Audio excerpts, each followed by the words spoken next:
and whatever banshee you pick up after your show. And I certainly didn't request the encore performance either." Alex shrugged unapologetically. "Is it my fault you bought a place with amazing acoustics?" He narrowed his eyes at the cigarette Ben had just tapped out of the packet and lit. "Put that out, or you're a dead man. They screw with my vocal cords." "I know," Ben said with a wicked grin, but stubbed his cigarette out on the bottom of his Italian loafer without taking a puff. He'd quit 7 months ago and only carried the French cigarettes around out of habit. They were long past stale. He'd throw them out one of these days. Not yet, but one of these days. "You coming tomorrow?" Alex asked, casually belying the fact he was referring to a sell-out performance of Pagliacci. Opera Australia had paid an obscene amount to lure him across the Pacific to play the lead, Canio, and they were getting their money's worth if last night's packed house was any indication. Alex possessed the heady combination of pretty boy Filipino-American features, a golden voice, and the grace of a stare.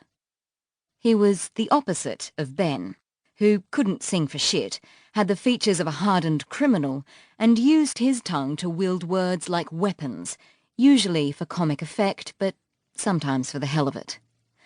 "Of course. How else will I be able to tell you what you did wrong?" Ben's smirk transformed to a scowl as Alex levelled a punch at his shoulder.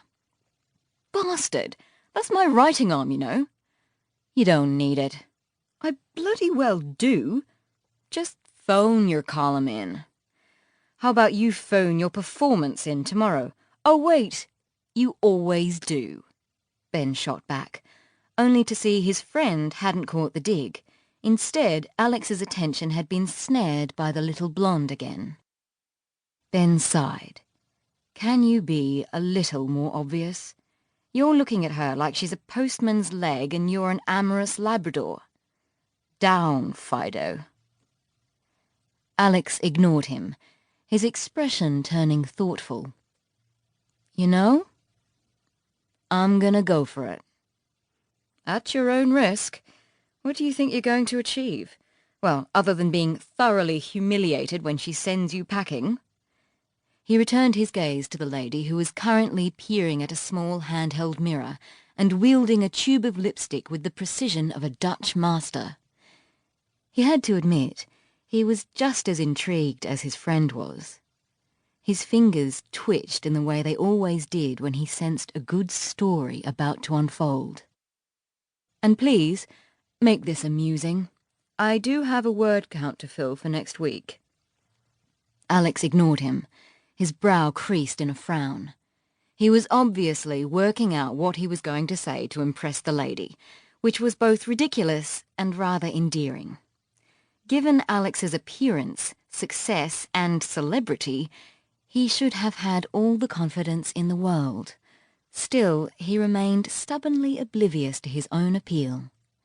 Ben, on the other hand, knew he could be a charming bastard when he wanted to be, and rarely questioned his attractiveness to the opposite sex. Watch and learn. Alex pushed back his chair, then sauntered with painstakingly deliberate nonchalance over to the woman's table. To Ben's everlasting amusement, the Cupid doll was now too engrossed in playing with her phone to notice Alex immediately, which was understandable since the heavy rain and the increasingly raucous sailors had taken the noise level up a couple of notches. When she finally looked up, she went through the same routine she'd performed earlier. She politely flashed teeth and dimples before saying something Ben couldn't quite hear. Within a matter of minutes, Alex had returned, wearing a bemused smile. "Forgive me, but what did I just learn, exactly?" Ben asked, feigning confusion. "That she's waiting for someone." "And?" Alex reclaimed his seat, his cheeks flushing enough to see even in the pub's muted outdoor lighting. "And that she thinks I would look handsome in uniform."